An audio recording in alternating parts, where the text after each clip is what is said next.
welcome back to the GSMC Baseball Podcast, brought to you by the GSMC Sports Network. We have a great show for you today. First, we'll be covering Lucas Giolito and his injury and how that will affect the Red Sox. Then we'll be talking about Scott Boras and his future with his clients and what's happened with him this offseason.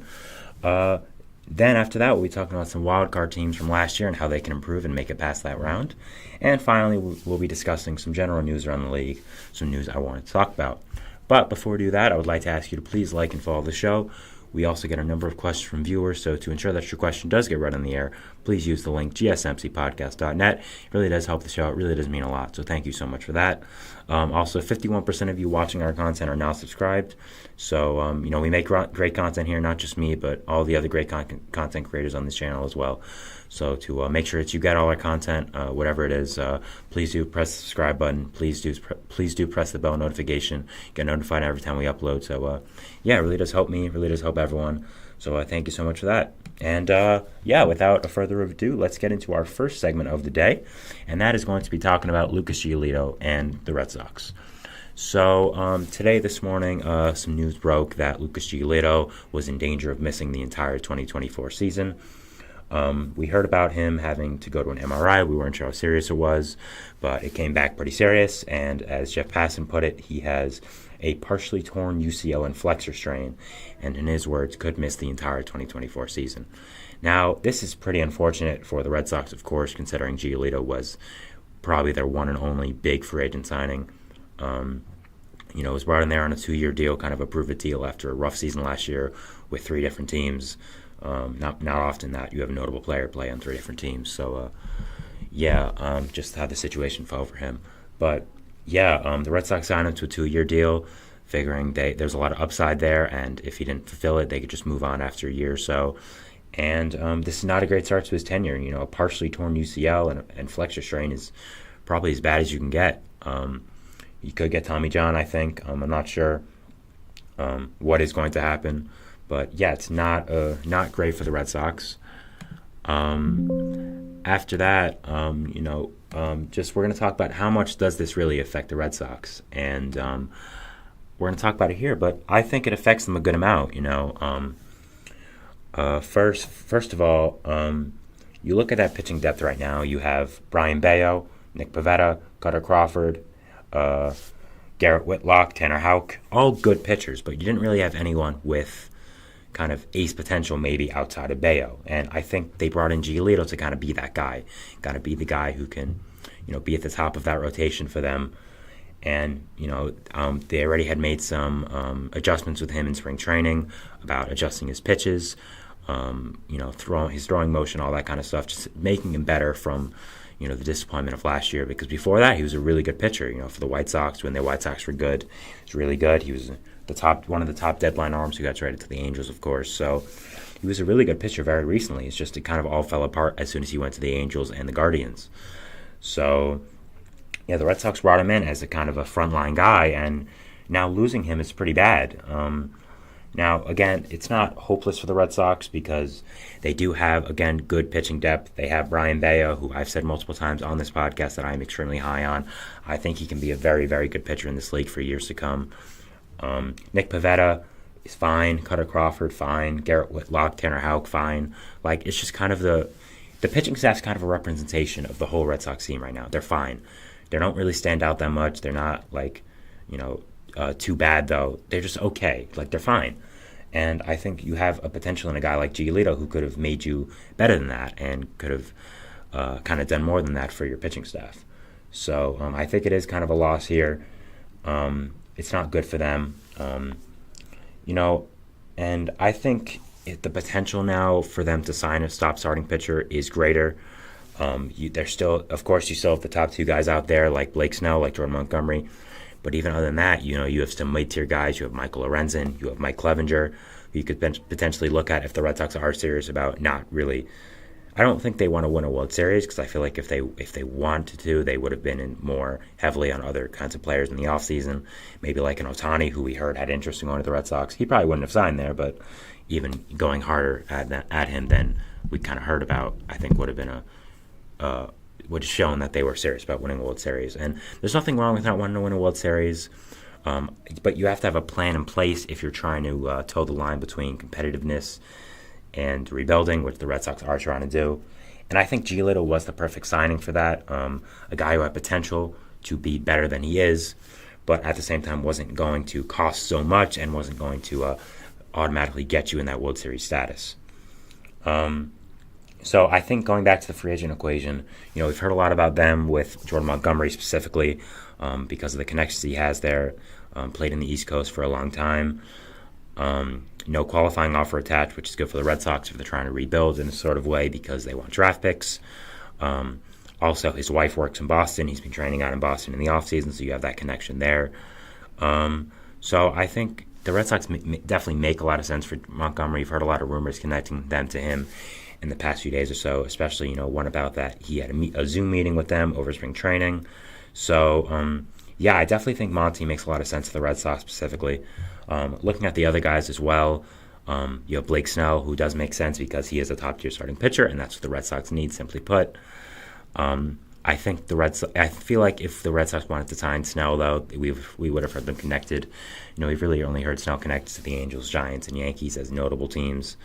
So I feel like if the Red Sox were serious about pursuing Snell, which personally I don't think they should, but that's different. I don't think he's the right fit for them with where they are right now. That we would have heard it before. So I think for a Red Sox fan, they should be glad they're not pursuing Snell. There's also a lot of issues with him, just like as a baseball player and how he could be long term as well. So I think you have to look at it that way as well. I think Michael Lorenzen and Mike Clevenger, those kinds of guys, can make a lot of sense. Kind of in the same boat as Giolito, kind of a 2-year deal with maybe a mutual option for the second, bring some stability to that middle of the rotation, and you can trade him at the deadline if you guys aren't competing. And if you are, you have another piece of that rotation if one of your young guys like Bayo or Cutter or Whitlock or Houck doesn't pan out. Also, you then have the flexibility to trade Nick Pivetta, who is only under contract for 1 year and could maybe get you back a nice bat if you're missing something. So I think that could definitely be a possibility. But, just talking about Clevenger has some personality risks. He has some, content character stuff. So I don't know if that's affecting his market. I would assume it is, but I don't want to go too deep into that. Lorenzen, I do think makes a lot of sense for them. I think he makes a lot of sense for any team that's really dealing with an injury right now. You can get him at a good price. He's not a guy that'll, cost that much, but really gives nice depth to that rotation. He's been on winning teams in the past, like last year with the Phillies. So I think Lorenzen makes a lot of sense if they were to look at it. But I think you mainly have to look at Monty right here, John Montgomery. We've heard them so many times connected to him, and it just makes a lot of sense for him to go to Boston. Again, I'm going to mention the wife thing again. I'm going to mention him training in Boston again because I think that is important. I think location is an important thing for a lot of players nowadays, as it should be. I mean, if I'm a Major League Baseball player who's played my whole entire career in one place and is about to sign somewhere, I want to make sure it's a place that I'm comfortable at and that I'm not just moving there for the money because you're going to be living there. Not only that, you're still going to get a lot of money. So I think players are realizing now that there's a lot of other factors, including location, that factor in. So I think that could work for the Red Sox benefit if they do want to sign Montgomery. Yeah, I mean, I just, the thing about Montgomery and Snell is just that I don't think the Red Sox are again trying to win a World Series, and I feel like those are all in moves. I feel like if the Red Sox really wanted to sign Jordan Montgomery, they would have signed him already, because of how much sense he made, and the fact that he's still out here on the market. I don't know how much interest the Red Sox are really going to have in him. I think the Lucas Giolito injury and the potential that he is out for the rest of the year is a big deal and could affect him a lot. But I don't know if, I think it's just going to, I think the Red Sox potentially use this as an excuse to not try to be that good. And I'll say, here, look, we tried, we signed this guy, but he got hurt. Oh, well. I think that's just how the Red Sox have been these past few years, not being the big, mighty Red Sox we've known of them with the spending money. The biggest contract they've given out recently was Trevor Story, and he has not turned out very well. So I think you have to look at it that way as well. And, just the Giolito injury does hurt a lot. I think a lot of Red Sox fans are looking at him as a point of excitement for the season, seeing what he could build off of with this, with the Red Sox. He said in his press conference he signed there for specific reasons. specifically what the Red Sox had shown him that they can build off of him. They showed him what went wrong last year with both Los Angeles and Cleveland, and they thought, okay, you know what? We see something here. We know how to fix you, quote unquote, because he's not broken in a way, but he needed a lot of help. Just going off personally for it, with Giolito, just talking about him again. The Mets were interested in signing him, and I did a little bit. I've heard a lot about the Mets signing him. I thought the Mets were going to sign him, in fact, and I did a little digging on him. And personally, I was never a big fan of the signing. It wasn't really for injury risk, but just going off the baseball side. The thing I'd noticed with Giolito this past year or so was that his fastball had really decreased in how valuable it was, how effective it was. And if you're a guy like Giolito who really relies on that fastball overpowering people and being in a perfect location, I don't think it regressing is a great sign for your future. So I was never a big fan of the Giolito signing. And obviously I'm being proven right now, but still not for a good reason. You never want to see a player get hurt, especially one who's trying to get his career back around with Giolito. Dealt with some personal stuff off the field as well, which potentially could have affected him last year. So really unfortunate that he's trying to get his career off the ground again, and this just happens. So, yeah, really rooting for him. Hopefully he can come back from this injury and be strong with the Red Sox and perform well again. Other than that, just a little bit of an AL East outlook for the Red Sox now that we're talking about them. I still have them fifth. I don't think that's any big surprise. Again, I want to make it clear that I don't think the Red Sox are a horrible team. I really don't think so. They're just, in comparison to the other teams in their division, they're the worst.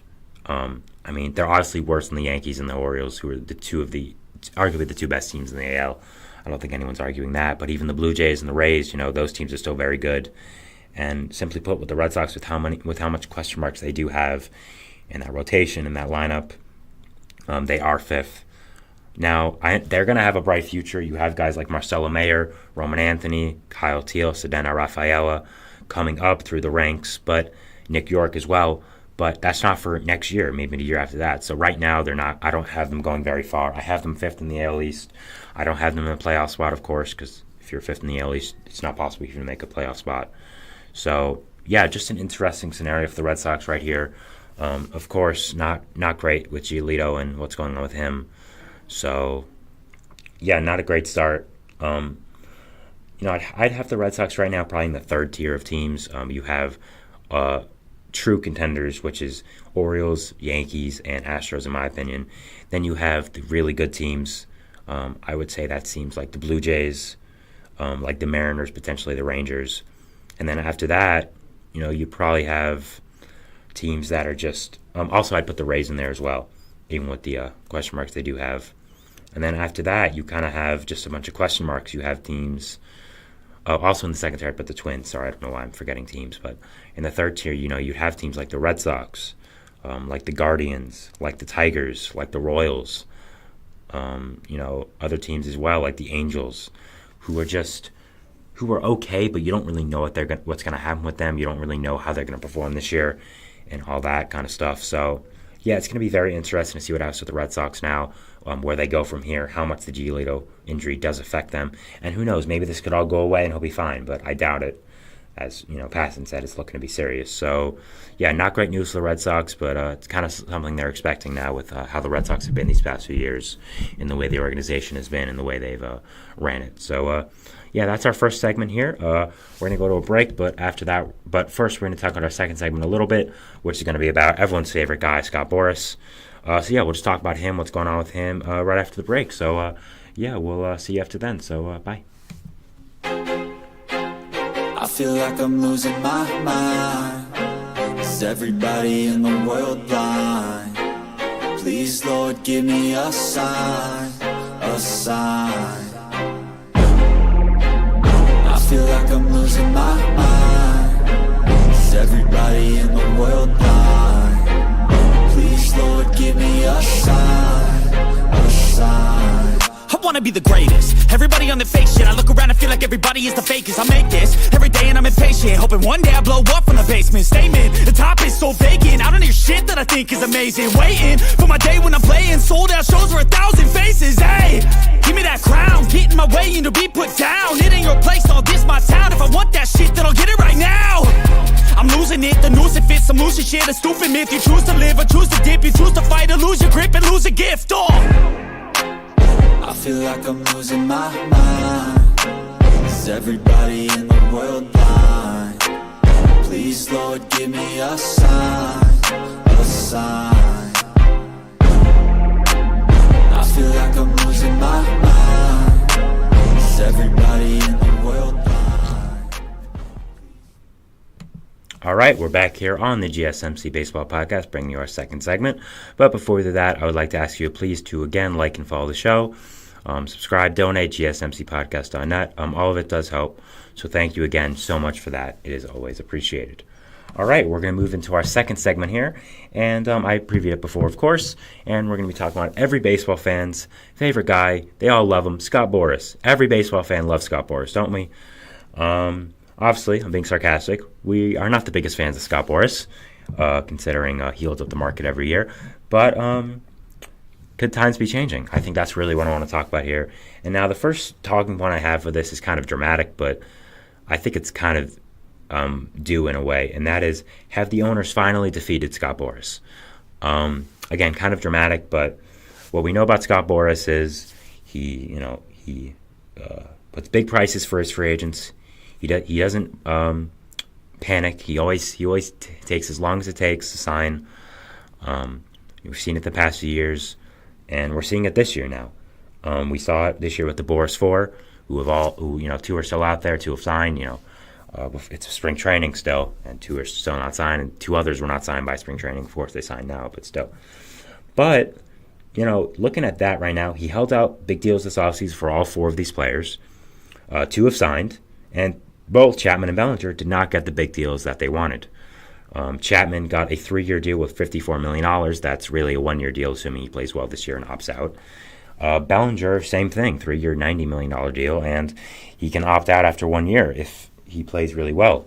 So, you're looking at Chapman and Bellinger, and both these guys were probably looking to get in the ballpark of 7-year contracts, maybe $200+ million, and instead they got under $100 million and 3 years for both of them. Now, I think that's pretty incredible for a Scott Boras client to happen for them. What we know about Scott Boras, which is a lot, unfortunately, because the man likes to talk. He always gets what he wants. He always gets his big deals, no matter what. He get any mediocre player, probably a 5-year deal with $100 million. That's just who he is. But it's kind of been changing these past few years if you've been looking closely. He didn't, as I said, he didn't get it with Chapman and Bellinger.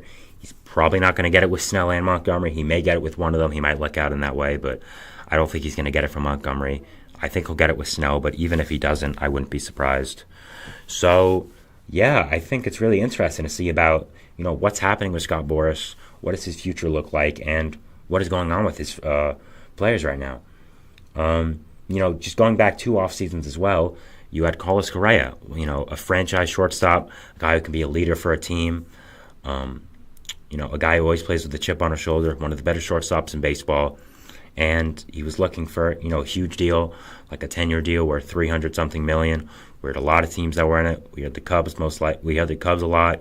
We had the Tigers. We had some other teams as well that I can't really remember off the top of my head because it was 2 off seasons ago. And instead of him getting his huge contract from a big market team like the Yankees, like the Cubs, like the Angels even, he signs a 3-year deal with the Twins. The Twins in 3 years. So I think we were looking at okay, that's a strange miss for Boras. Maybe something was wrong with Correa. As we saw in the future, there was something wrong with Correa, and that was his ankle, considering he signed 3 separate free agent deals the next offseason because 2 teams backed away because they didn't like his ankle. So maybe that could have been it. But we're like, okay, you know what?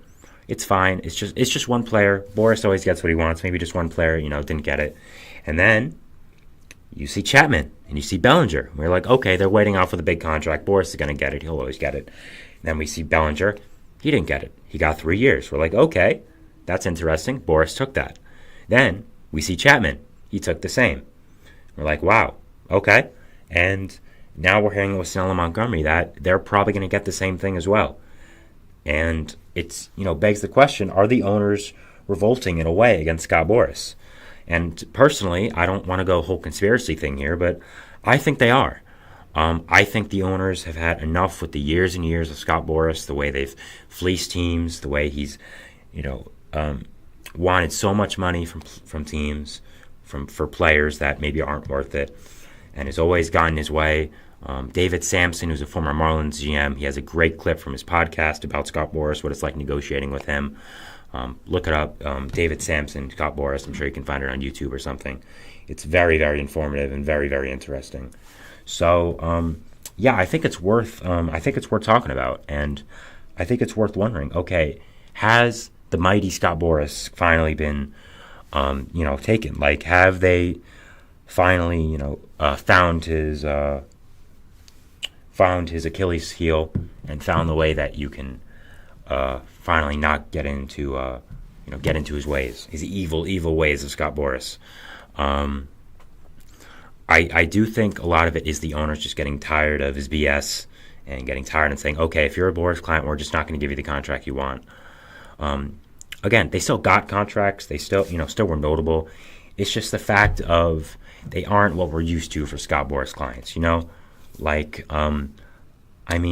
first, Correa, the 3-year deal, it was a lot for 3 years, but it still was 3 years. So, I think that you have to look at it that way, that, he still didn't get what he wanted. Then you look at Chapman, you look at Bellinger, they didn't get what they wanted either. So, yeah, it's just a really interesting conversation to have that, okay, maybe the owners are finally just tired of him.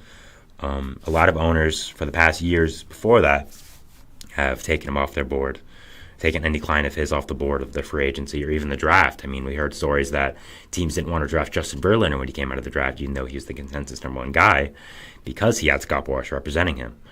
Obviously, it worked out in the end well for the Tigers, but still, the fact that you have teams not wanting to take a generational starting pitching prospect like Verlander all these years back when he was drafted, because he's really old, it kind of shows a lot about who Scott Boras is and what the reputation he has is. And I think looking at the situation he's found himself now in with the free agents he has and the lack of contracts he's gotten, I think it's fair to wonder, will this affect his clients in the future? The first one you have to look at, of course, is Juan Soto. Juan Soto is, of course, a Boras client. Obviously Juan Soto is going to get a monster contract. There's really no debate about that whatsoever. He's Juan Soto. He's one of the best players in baseball. He's like 24, 25, insane.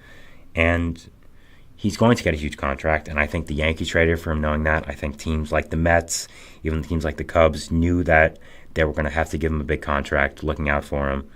So, I definitely think you have to think of it that way, is Juan Soto, how great he is he going to be affected next year by having Scott Boras as his agent? I still think in the end teams are going to give him a huge contract simply for the fact that he is Juan Soto. He is amazing. He is incredible. He is one of the best players in baseball at his age. But, is he going to get less than is he going to get less than he wants? Personally, I think Soto's going to get probably somewhere insane like 14 years and $600 million or something like that. But our team's going to try to use Soto as an example of, okay, Scott, players who want to get represented by Scott Boras. Even with how insane and incredible this guy is, we're still not going to pay him what he wants and what you want because he's represented by you. Because, we don't like what you were doing these years. I don't think they'll use Soto as an example because of how good he is, how generational of a player Soto is. I think the bidding war for Soto is just going to be absolutely insane. I think, personally, maybe this is New York bias as I am from New York, but I do believe in the end it'll come down to a big Yankees-Mets bidding war, and in the end Soto will decide where he wants to go from the Yankees and the Mets. And I don't think Boras, he'll be used as an example for Boras there, but looking at his other free agents, you have a guy like Alex Bregman. Bregman is 30. He's going to be 30 next year as a free agent. He's one of the best third basemen in baseball, but he's a little older. There's some questions about how third basemen age, and is he going to be the guy that people don't pay because he's represented by Boras? How is it going to affect him? What is his contract going to look like because he is represented by Scott Boras? The same thing with Pete Alonso. Pete Alonso, I mean, of course, one of the best first basemen in baseball, arguably the best pure power hitter in baseball. The Mets have kind of said it without saying it that they haven't extended him yet because he's represented by Scott Boras. And I don't know if teams are going to be willing to give Pete Alonso, a first baseman, which positions don't really, age that well, going to give him such a huge contract because he is represented by Scott Boras and just the situation he's in with being a first baseman, struggling last year a little bit at the end. We don't know how he's going to play this year, of course, but I think you have to look at it that way, as these guys are represented by Boras, so are they going to be used as examples? Even though they're superstar players, are they going to be used as examples by teams, by organizations, by general managers that we're done with Scott Boras, we don't want him anymore. If you're represented by him, leave him or you're not getting paid. So I think it's a really interesting conversation to have about the fact that, okay, what's going to happen with Boras clients in the future? And now, could I be overreacting to all this? Absolutely. Could it just be that teams don't want to pay Chapman and Bellinger, Snell and Montgomery because they see a lot of risk in them? Absolutely.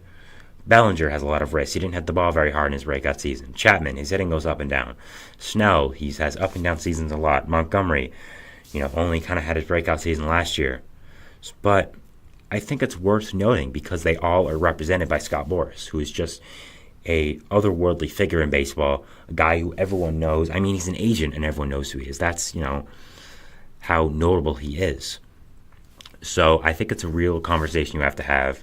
Are guys in the future going to be penalized because they're represented by Boras? And what we've seen with the future, what we've seen in the past, with Correa, with Bellinger, with Chapman, these other guys still out there as well.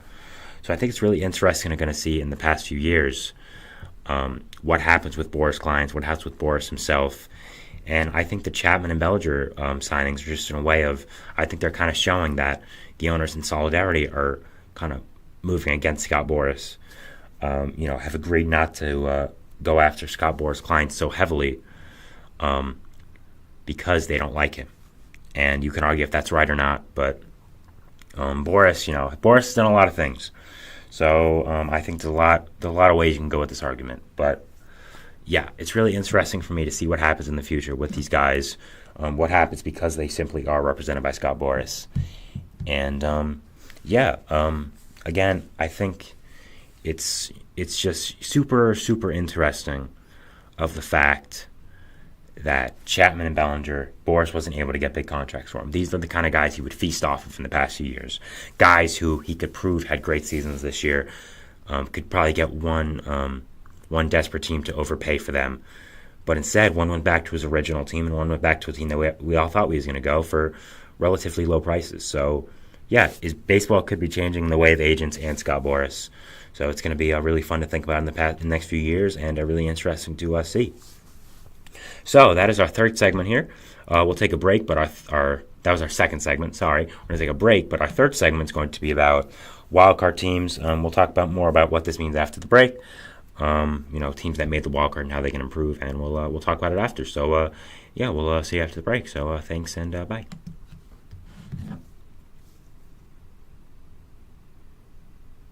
For the best and latest podcasts available anywhere, go to the podcast app on your cell phone and type in GSMC to access free content-rich podcasts on health and wellness, book reviews, sports, entertainment, relationships, social media, movies, technology, finance, and even weird news. Subscribe and download the GSMC Podcast Network's family of shows, available everywhere podcasts are found.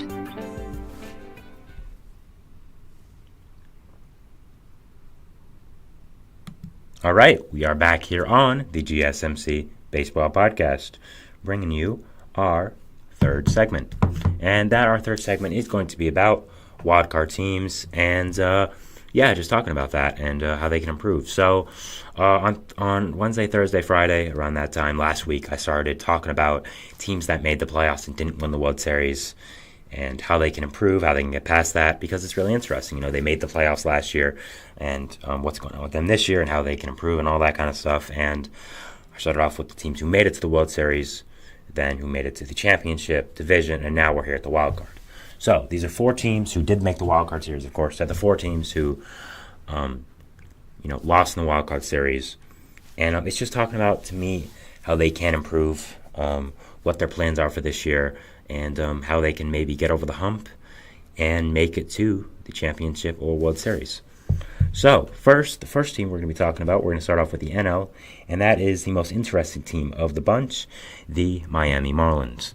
Now, the Marlins came out of nowhere last year. I shouldn't say kind of. They came out of nowhere last year and made the playoffs out of, over all these teams that we thought were locks to the playoffs. And, they didn't win a game, but the fact they made the playoffs kind of got a lot of people excited for their future. At the deadline, they traded for Jake Berger, Josh Bell, guys who had really performed there and were under control and thought could be piece of their core for the future. Of course, they had an amazing pitching staff as well. They have Yuri Perez, Jesus Luzardo. Sandy Alcantara was hurt. When he's healthy, he's one of the better pitchers in baseball. He won a Cy Young. So we're kind of looking at it as, okay, the Marlins, finally have a plan. They finally aren't in a rebuild, a perpetual rebuild, and they know what they're doing. They're competing, and it's interesting to see what moves they make. And instead of building off a great season for their franchise where they made the playoffs out of nowhere, they got rid of their general manager and hired a new guy who then signed no one, and they went into a rebuild.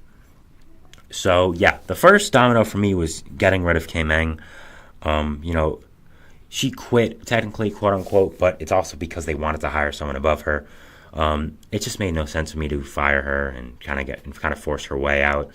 Even if she stayed, she would have been the number 2 person. So, it just made no sense. After what she did, she got you guys to the playoffs, built that core, and then you just replace her. And I want to make it clear that I love who they hired. Peter Bendix was a guy who I really wanted the Mets to get a few years ago when they were on their first president of baseball operations search. And he's very smart. He's from the Rays, but still, I don't understand why you got rid of K-Meng.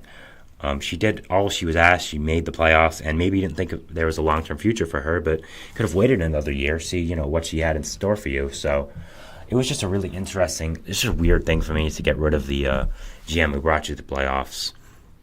I thought it was really weird, but what the Marlins did this offseason was, frankly, put a whole bunch of nothing.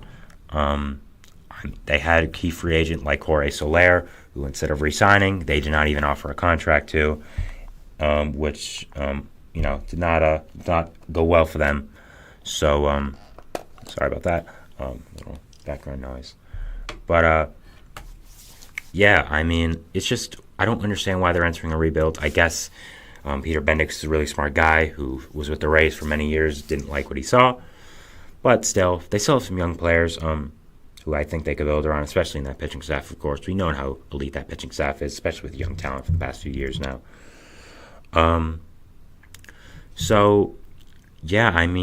It's just strange what they did this offseason, especially with Soler.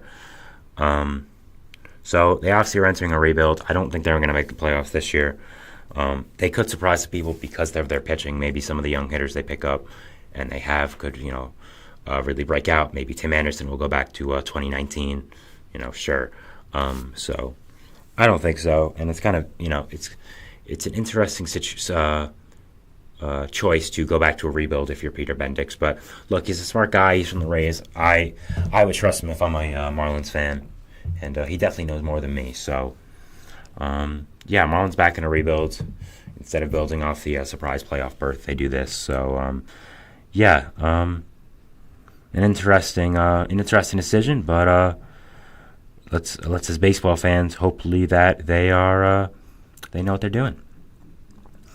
Next, we have the other NL team who is kind of in the same boat for the Marlins. You'll see why. That, of course, being the Milwaukee Brewers. They were the 3 seed and lost this and got swept by the 6 seed and 2 to the Diamondbacks, who then went on to make the World Series, of course. So it was kind of okay. I don't think anyone was stopping the Diamondbacks last year. They were on a heater. They wanted it bad and they made it. So, good for them. Other than that, so like the Marlins, the Brewers have had a very interesting offseason. Instead of trying to compete, instead of trying to build off what you did last year, they rebuilt. They signed Rhys Hoskins, who I thought was kind of showing the fact that, okay, it's our time now. We're going to win the Central. We think this division is winnable. And then 2 weeks later, they trade Corbin Burns. So I don't know what the hell they're doing. I don't know what their plan is. I don't think they're trying to be competitive. They re-signed Brandon Woodruff, which is good. But, again, he's out from probably the entire season. I would be surprised if it isn't.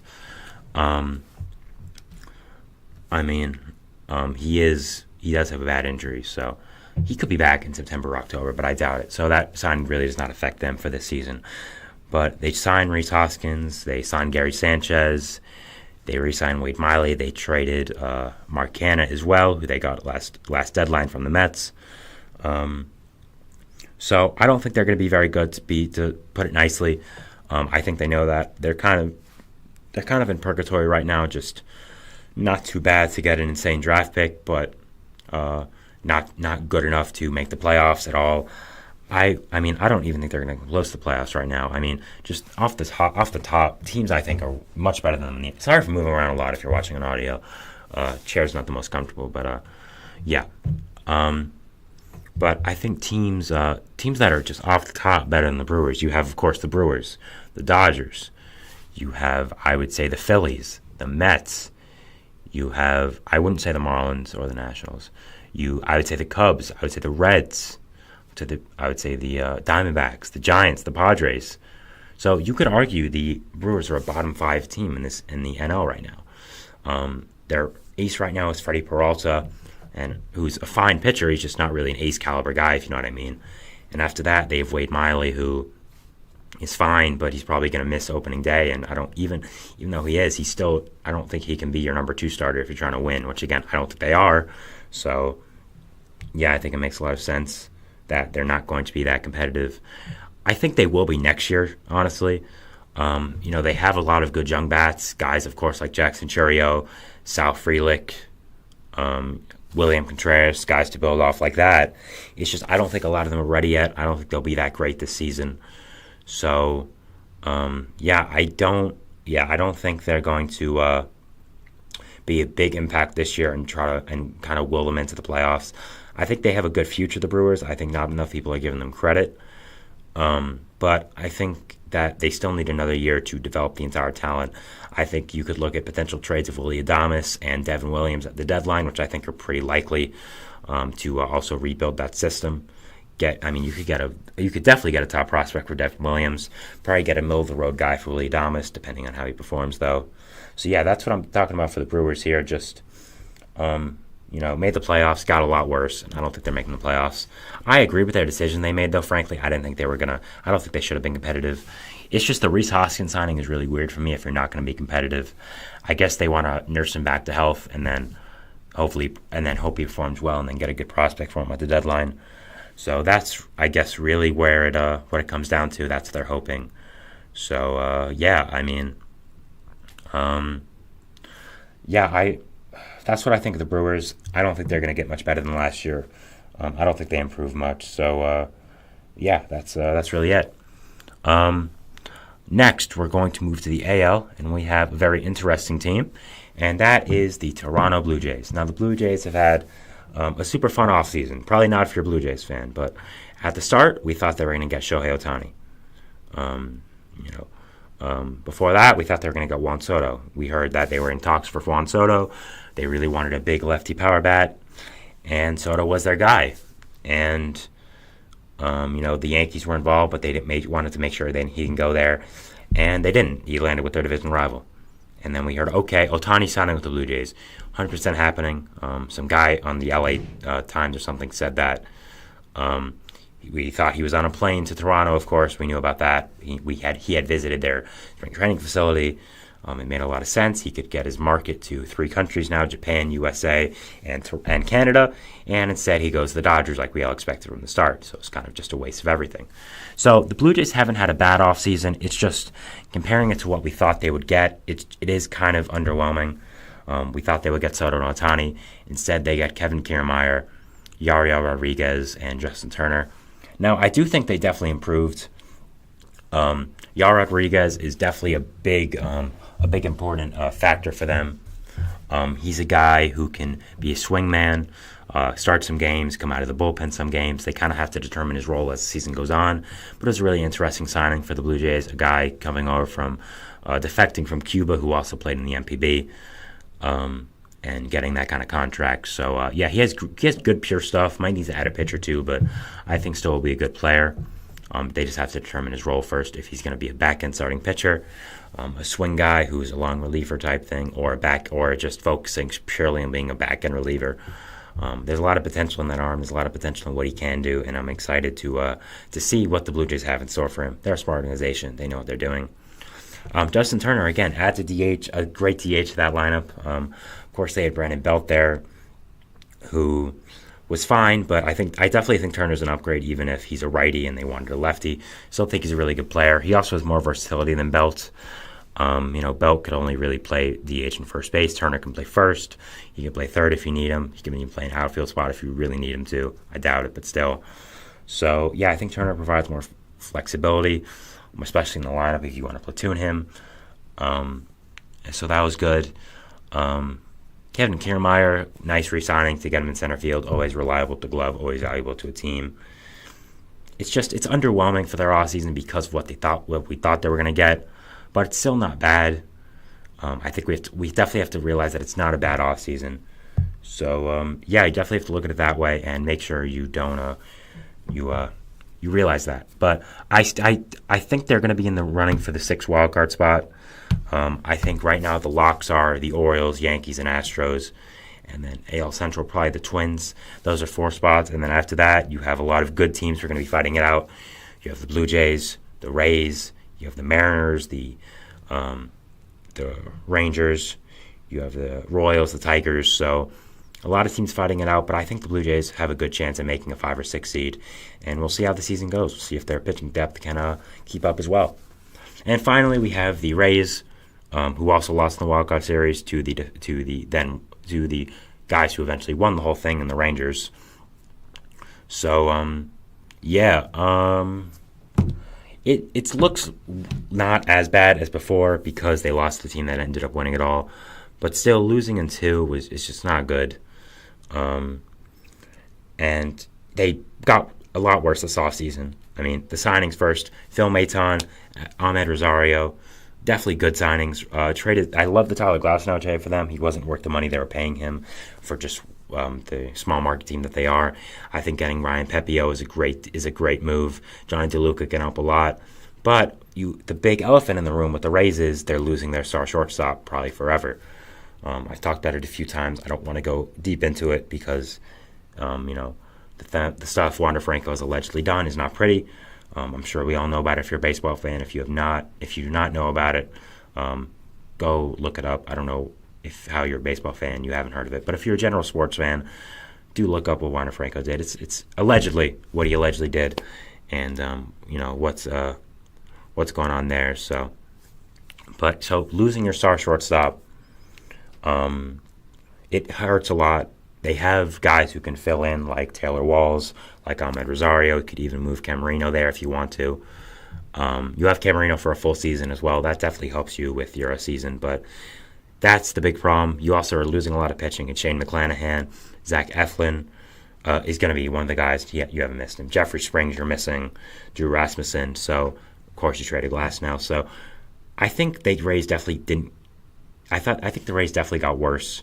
Not to a fault of their own, really, just injuries and unfortunate situations off the field. So I don't have them making the playoffs currently, but they're the Rays. They can pull some magic out of their behind.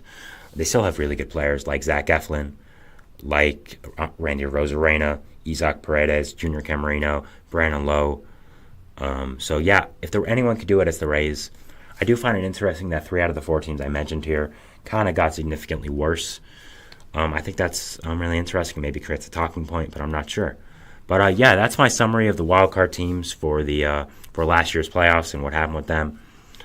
That is the end of our 3rd segment. We'll be going to our 4th and final segment, which is going to be about news around the league, what's going on in the league, what's going on with that, and just some general news stories I want to talk about. So we'll be talking about that. But first, we're going to go to a break, and we'll see you after that. So thanks.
And we are back for our fourth and final segment here on the GSMC Baseball Podcast.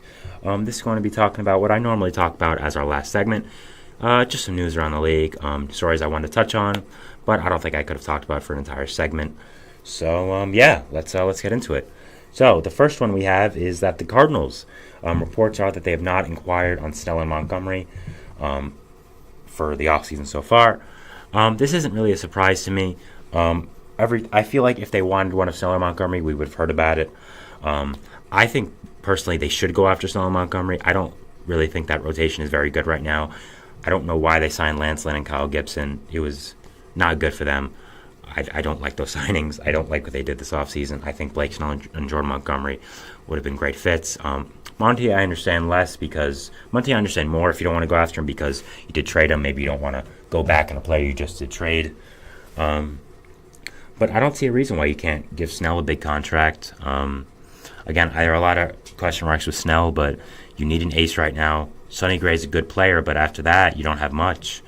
You have Miles Michaelis, Lance Lynn, Kyle Gibson, Tink Hence, and, some other guys as well, like Matthew Libator, who are fine. It's just you need some more guys, I think. And I think Snell could have maybe done that, maybe even especially with the Sonny Gray injury, which we'll talk about after, and him potentially not being ready for opening day.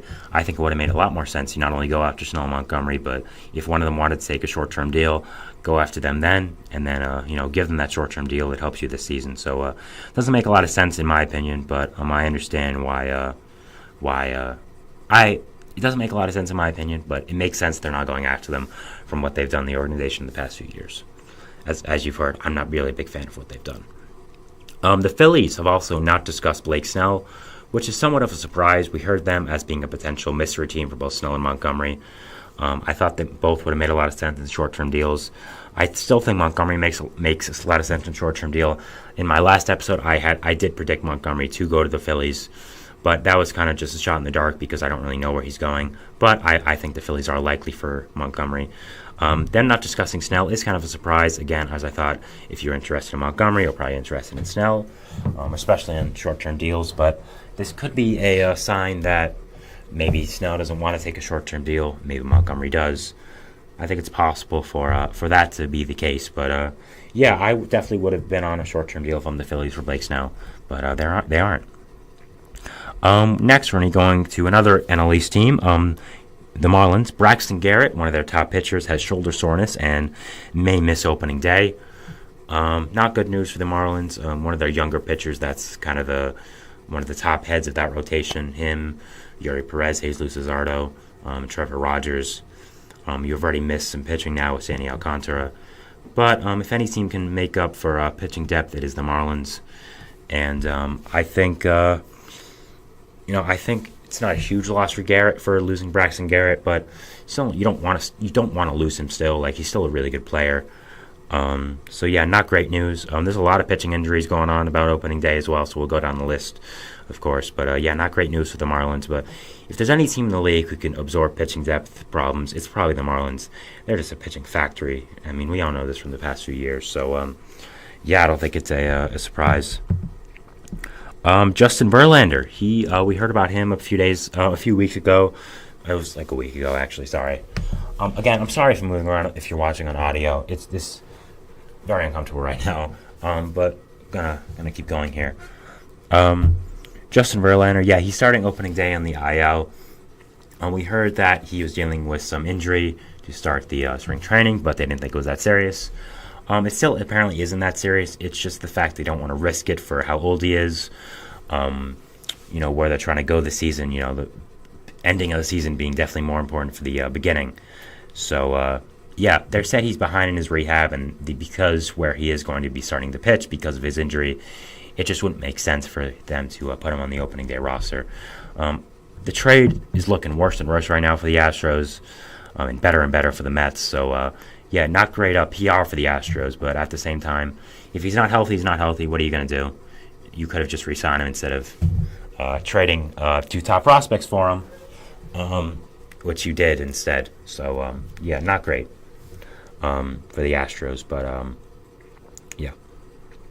so not that big of a blow to the Astros, I will say. They have a lot of pitching depth.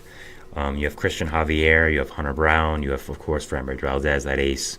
So it's not huge. He's not a huge blow, but you still like to have Verlander just because he is Justin Verlander. I mean, it's always going to be the case. But yeah, shouldn't be that big of a deal. The Mets, if he pitches less than a certain number of innings for the Astros, the Mets don't have to pay him next year. So I'm sure all the Mets front office is rooting for that to happen. So yeah, that's what's going on with Verlander and the Astros. Tristan Beck, we talked about him for the Giants with an aneurysm in his arm. He won't throw for 8 weeks, which probably puts him out of the mix for opening day for a roster spot.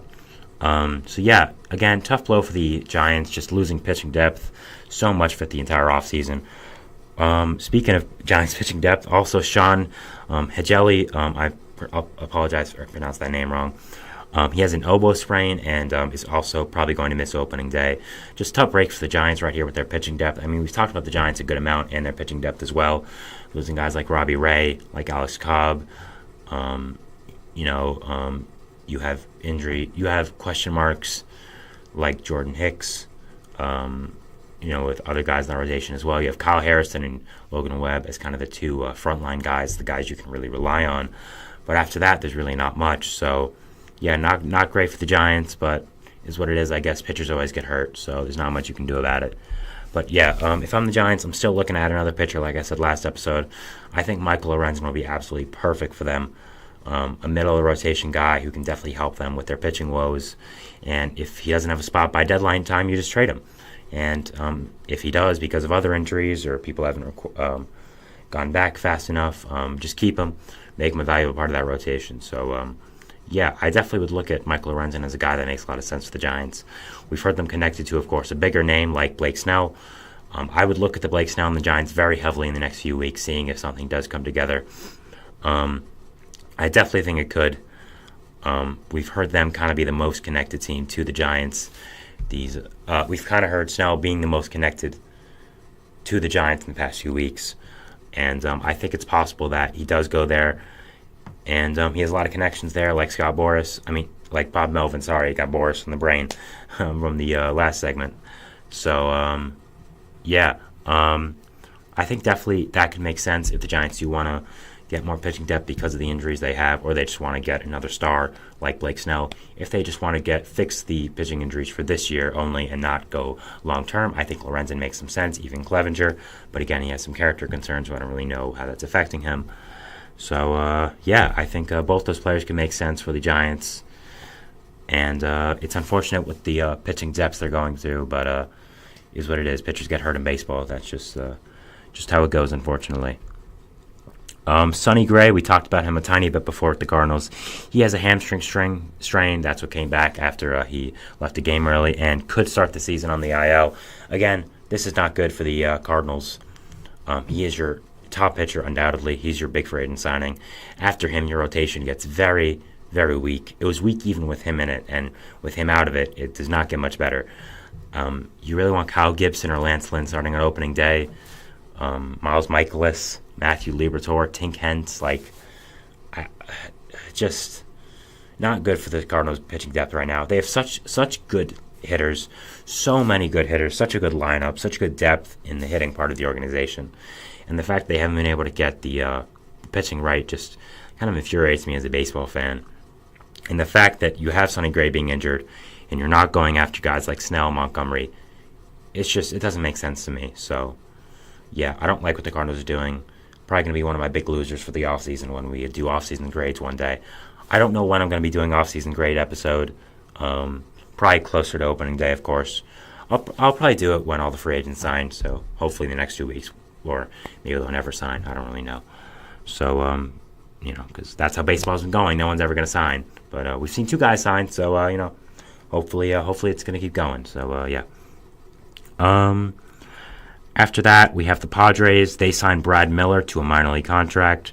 Brad Miller is, of course, a super utility guy who's a veteran in this league, played for a lot of teams, had a lot of clutch moments throughout his career. Just good depth for the Padres, bringing in a super utility guy like that. Probably is in El Paso to throughout the year, but still could come up as a bench guy. You have another super utility guy on that team in Jurickson Profar, so maybe Preller and new manager Mike Chilt kind of liked those guys. So I think it's possible that he makes the team up on opening day roster. I doubt it, but still could happen. And it's an interesting signing for the Padres. I like it. Just create more depth, especially in the outfield where Brad Miller can play. Again, they don't have many outfielders, so signing Brad Miller I think makes a lot of sense. And good signing for the Padres. Finally, we're going to end off with Ronald Acuna Jr. We talked about it last episode that he was scratched from the lineup because he was dealing with some knee injury, and that we don't know what's going to happen with him. We now know that he is fine, and he's not going to miss opening day, and he'll be fine. Great news for the Braves fans, of course. Great news for baseball fans in general. The most electric player in baseball right now, aside from Ohtani. I think Acuna takes the crown this year because Ohtani won't be pitching. But, yeah, he's the MVP, Acuna, most electric player in baseball. So, good for the Braves, good for baseball fans. The Braves didn't really have a big-time replacement for Acuna if he did not start the if he started the year off the injured list, on the injured list. Sorry, I don't know why I got mixing my words there, but good for Braves and good for baseball that Acuna's okay. And just recapping a little bit before we do sign off. Cardinals are not interested in Snell Montgomery, even though Sonny Gray is hurt. That's ludicrous in my opinion. The Phillies have not discussed Blake Snell. Kind of surprising. I thought they would have. I thought they were a potential mystery team, but still, Dombrowski loves a star, so I wouldn't be surprised if they still go out and sign him or Montgomery. Braxton Garrett has shoulder soreness. Again, if any team can keep pitching injuries at bay and kind of move past it, it's the Marlins. Justin Verlander starting opening day in the IL. This makes a lot of sense. He's older now. There were some injury risks, not only this year, but last year as well. So it makes sense that he's kind of doing this. Giants dealing with so much more pitching injuries. I feel bad for their fans. I really do. I mean, just so many pitching injuries for them. I really hope that Logan Webb, Kyle Harrison, also Jordan Hicks can play to their potential and be really good. You also lost Keaton Wynn, who I forgot to mention, who I was really high on. Had him as an X factor for their pitching depth. So, they've just lost so much pitching depth. Padres, nice signing with Brad Miller. And, of course, Ronald Acuna being fine. Great for the Braves. So, that's going to be our show today. Thank you so much for watching. Always is appreciated your support. Thank you guys so much for tuning in, watching all this stuff. So, thank you again. And we'll see what baseball throws at us tomorrow. And signing out. Talk to you later. Bye.